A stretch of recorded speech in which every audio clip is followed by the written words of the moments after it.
Hi, this is Muho from Antaisi.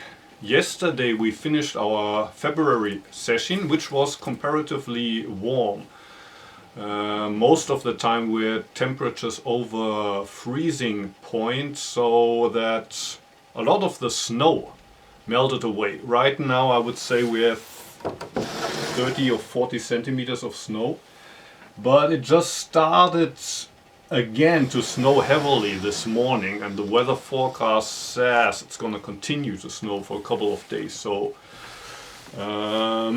we might be back to serious winter weather for the next week or so. But I could imagine that next month in March we'll already be able to plow the fields again and start planting potatoes.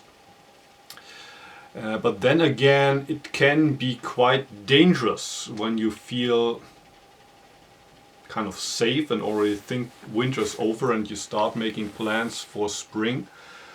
Because 15 years ago there was also a winter with a record amount of snow, in the sense that it was a record minimum.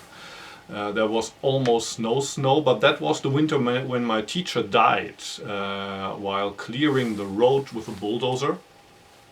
Everybody thought winter's already over, and that's when he died.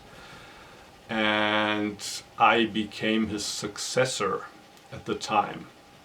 My teacher had been the abbot for 15 years, and I thought also, after 15 years or so, I might retire and one of my students will take the jobs from me. But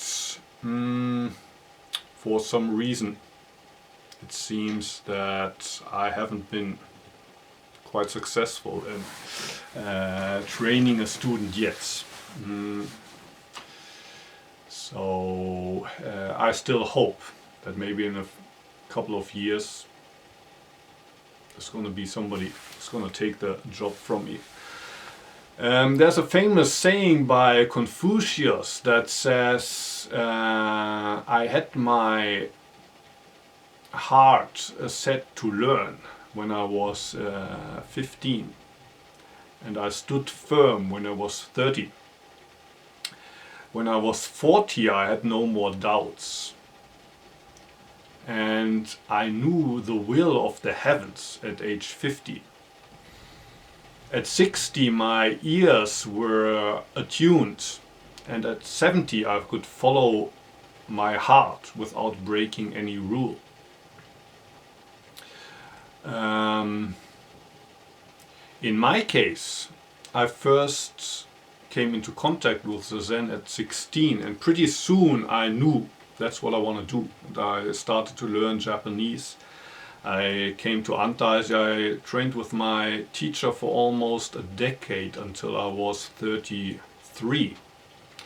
And then after getting Dharma transmission, I started a Zen group in Osaka while living as a homeless.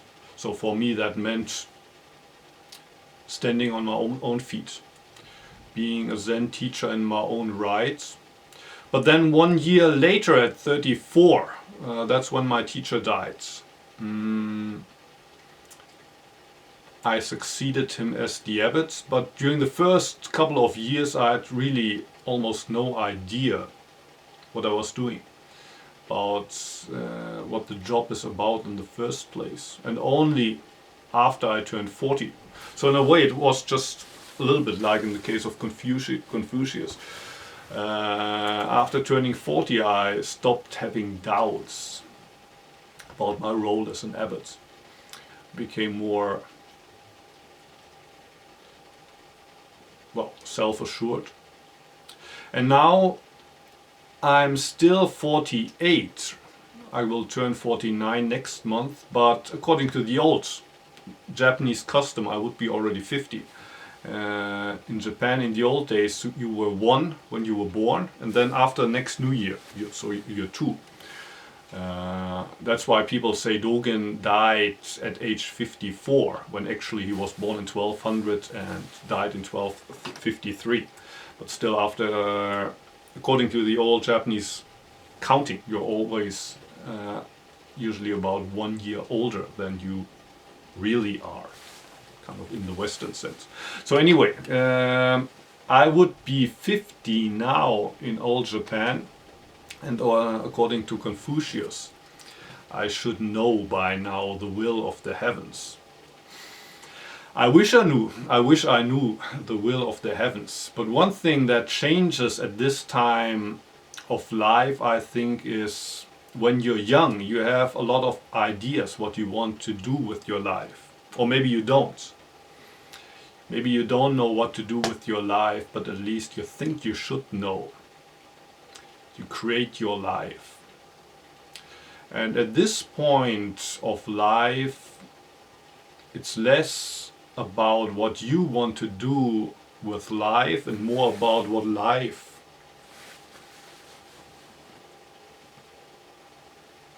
might have, how do you say it? What life wants to do with you, so to speak. It's not so much about my life, what do I want to do with it, but rather what does love, not love, but life, these two are connected of course. What does love, not love but life, what does life want to do with me?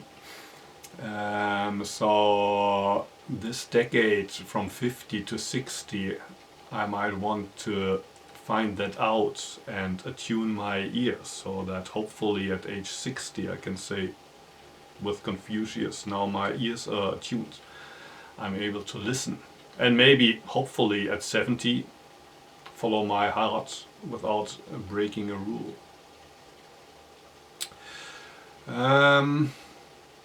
Okay, for today, thank you for watching. Also thank you to our many friends for supporting us, helping us get through the winter.